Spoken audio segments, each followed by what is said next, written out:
What's your name? Tell her your name. George Washington Williams, Jr. I have 2 children, 7 grandchildren, and 17 great-grandchildren. June Williams was born in 1922 on July 14th to a family of 7 in which he was the oldest son. He came from a coal mining family prior to World War II.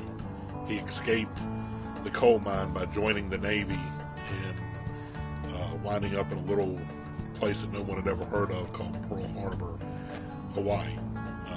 And on December 7th, we could have lost him. And this whole generation of my family never would have been. His original station, I think, was in Norfolk, Virginia, in Newport News in the shipyards. Then he was assigned to the USS Maryland, which was in the Pacific Fleet. So he was on the West Coast most of the time. He was aboard the USS Maryland. He was at Pearl Harbor, Okinawa, Guam, Saipan, Leyte Gulf, the whole Pacific area, wherever World War II was, he was there. One thing I respect most about my grandfather is the service to his country that he obviously gave. I mean, the worst attack on U.S. soil was Pearl Harbor. It was worse than 9/11. It was the start of a war. It was absolutely devastating. It was a day that will honestly forever live in infamy. And that is one of the things I respect him the most for. June's love story was like a love story straight out of the movies when he met Ida Lou Compton during World War II. June and Ida Lou met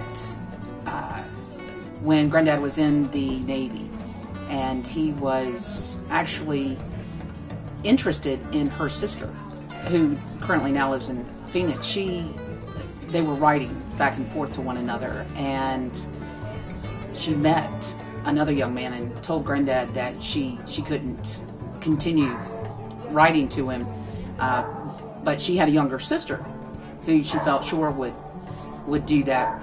And so Granddad was agreeable to that, and he and Ida Lou started writing back and forth, and he, I don't know the period of time, but he asked her mother if he could marry her, and she said, not until the war's over. And the minute World War II was over, he went to a payphone and he called and he said, it's over, can I marry your daughter? When he married my mother, of course they raised my brother and I.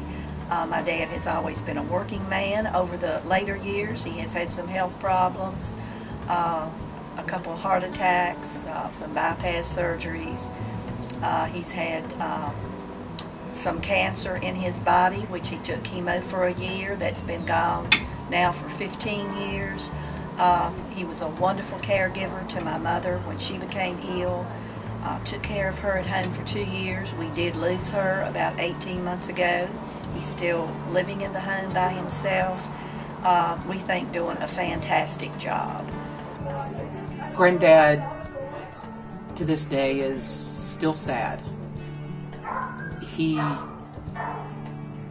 misses her, and he's very positive and upbeat about getting out and exercising and doing things, but you can see that you can see it in his eyes, that shine that was always, that sparkle that was always there,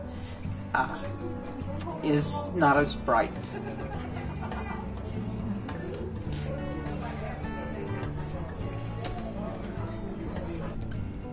June has been struggling to stay alive, and that within itself is a struggle.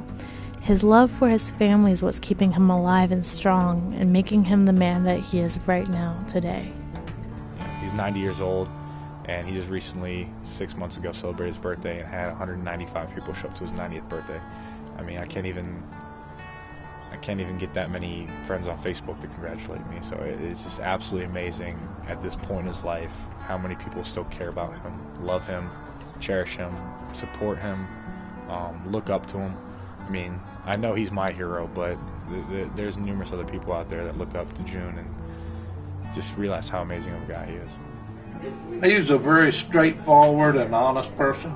If there's something on his mind he wants to tell you, he'll tell you. He was a very good father.